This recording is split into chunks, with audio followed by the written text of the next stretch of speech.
ሰበር ዜና በጥቃቱ የተሳተፉ ተጠርጣሪዎች በአዲስ አበባ ፖሊስ ቁጥጥር ስር ዋሉ። በአንዲት ሕፃን ልጅ ላይ ኢሰብአዊ የድብደባ ድርጊት የፈጸሙት አካላት በቁጥጥር ስር ውለው ምርመራ እየተካሄደባቸው መሆኑ ተሰምቷል። ተጠርጣሪዎቹ ድርጊቱን የሚያሳይ ምስል በማህበራዊ ትስስር ገጻቸው ላይ ካሰራጩ በኋላ ወዲያውኑ ያጠፉት ቢሆንም በአሁኑ ወቅት በአዲስ አበባ ፖሊስ ቁጥጥር ስር ውለው ምርመራ እየተደረገባቸው ይገኛል ተብሏል። ዝርዝሩን በቀዳሚነት እንነግራችኋለን። የኢትዮጵያ ሀገራዊ ምክክር ኮሚሽን የአማራ ብሔራዊ ንቅናቄ አብን ያቀረበውን የገለልተኝነትና አካታችነት ውንጀላ እውነት አይደለም ሲል አስተባበለ። በሌላ በኩል የምክክሩ የመጨረሻ ሰነድ ከነገ በስቲያ ረቡዕ ይጸድቃል መባሉ ተሰምቷል። ተጨማሪ ያለን የመንግስት ዩኒቨርሲቲዎች ፕሬዝዳንቶች በውድድርና በብቃት ሊመደቡ ነው ተባለ። የትምህርት ሚኒስቴር የመንግስት ዩኒቨርሲቲ ፕሬዝዳንቶች ምልመላ ምርጫና ምደባ የሚመራበትን አዲስ መመሪያ አጽድቆ ወደ ትግበራ መግባቱን እወቁልኝ ብለዋል። ዝርዝር አለን። ዶክተር ዘላለም መንግስቴ ከአማራ ክልል ፖሊስ አዛዥነታቸው እንዲነሱ መደረጉ ተሰማ። እርሳቸውን በመተካት ሌተናል ጀነራል ጥጋቡ ይልማ የአማራ ክልል ፖሊስ ዋና ጠቅላይ መምሪያ አዛዥ ሆነው ተሹመዋል። መረጃውን ይዘናል። ከውጭ በተሰማ ሰበር መረጃ በሴውታ ተቃውሞች መቀስቀሳቸው ተሰማ። ሞሮኮ የድንበር ላይ ጥበቃዋን ማጥበቋን ተከትሎ ተቃዋሚዎች በተሰበሰቡባት በሰሜን አፍሪካ የስፔን ግዛት ሴውታ ውጥረት ነግሷል ተብሏል። ተጨማሪ ያለን ጤና ይስጥልን የአዲስ አምባ ሚዲያ ቤተሰቦቻችን ለሰዓቱ የመራረጥናቸውን አዳዲስ ጉዳዮች ይዘን ቀርበናል። ከመረጃዎቹ በፊት ቪዲዮን ላይክ በማድረግ ማድመጥ እንድትጀምሩ እየጋበዝን በቀጥታ ወደ መረጃዎቹ አለፍን። በጥቃቱ የተሳተፉ ተጠርጣሪዎች በአዲስ አበባ ፖሊስ ቁጥጥር ስር መዋላቸው ተሰማ። በማህበራዊ ሚዲያ ገጾች ሲሰራጭ በነበረው አሳዛኝ የጥቃት ቪዲዮ ውስጥ ተሳትፋለች የተባለችው ፍርዶስና አባሪዎቿ በአዲስ አበባ ፖሊስ ፈጣንና የተቀናጀ ኦፕሬሽን በህግ ጥላ ስር እንዲውሉ ተደርጓል ተብሏል። እንደ መረጃዎቹ ገለጻ ድርጊቱ የተፈጸመው በኮልፌ ቀራኒዮ ክፍለ ከተማ ወረዳ 4 አየር ጤና ዓለም ባንክ ተብሎ በሚጠራው አካባቢ ሲሆን ተጠርጣሪዎቹ ድርጊቱን የሚያሳይ ምስል በማህበራዊ ትስስር ገጻቸው ላይ ካሰራጩ በኋላ ወዲያውኑ ያጠፉት ቢሆንም በአሁኑ ወቅት በአዲስ አበባ ፖሊስ ቁጥጥር ስር ውለው ምርመራ እየተደረገባቸው ይገኛል ነው የተባለው። የጉዳቱ ሰለባ የሆነችው ህፃን እናት በውሃ ንግድ የምትተዳደረ ደካማ እናት መሆኗ የተገለጸ ሲሆን ህፃኗ የደረሰባትን አካላዊና ስነ ልቦናዊ ጉዳት ለማከም ድጋፍ ለማድረግ ሰቧን አድራሻ የማፈላለግ ስራ እየተሰራ ይገኛል ተብሏል። የከተማዋ ፖሊስም ጉዳዩን በትኩረት በመከታተል የህፃኗን ህጋዊ መብትና ፍትህ ያስከብራል ተብሎ ይጠበቃል። ድርጊቱን በመኮንንም ተጠርጣሪዎቹ ለህግ እንዲቀርቡ መረጃ በመስጠትና መልእክቱን በማሰራጨት የተባበሩ አካላት ምስጋና ቀርቦላቸዋል። የኢትዮጵያ ሀገራዊ ምክክር ኮሚሽን የአማራ ብሔራዊ ንቅናቄ አብን ያቀረበውን የገለልተኝነትና አካታችነት ውንጀላ እንደማይቀበል ገለጸ። የኢትዮጵያ ሀገራዊ ምክክር ኮሚሽን በአማራ ብሔራዊ ንቅናቄ አብን በኩል ሂደቱ አካታችና አሳታፊ አይደለም በሚል የቀረበበትን ድምዳሜ እንደማይቀበለውና የትኛውንም አካል ያገለለ ነፃና ገለልተኛ የምክክር ሂደት እየመራ እንደሚገኝ አስታውቋል። ኮሚሽኑ ዛሬ ባወጣው መግለጫ እንዳመላከተው የአብንን መግለጫ ተከትሎ ተገቢውን ምርመራና ማጣራት ካደረገ በኋላ የፓርቲውን ድምዳሜ የማይጋራው መሆኑን ገልጿል።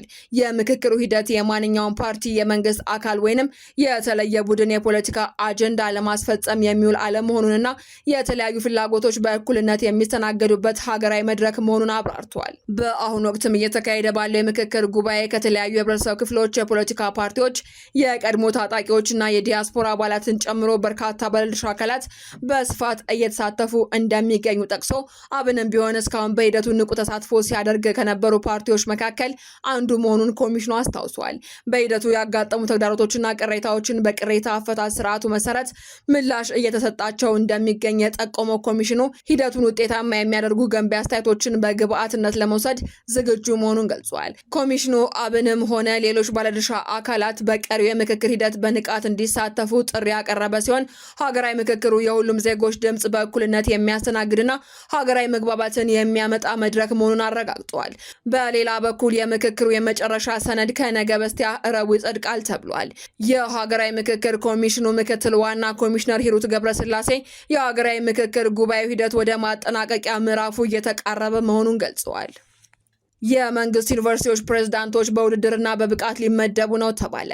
የትምህርት ሚኒስቴር የመንግስት ዩኒቨርሲቲ ፕሬዝዳንቶች ምልመላ ምርጫና ምደባን የሚመራበትን አዲስ መመሪያ አጽድቆ ወደ ትግበራ መግባቱን አስታውቋል።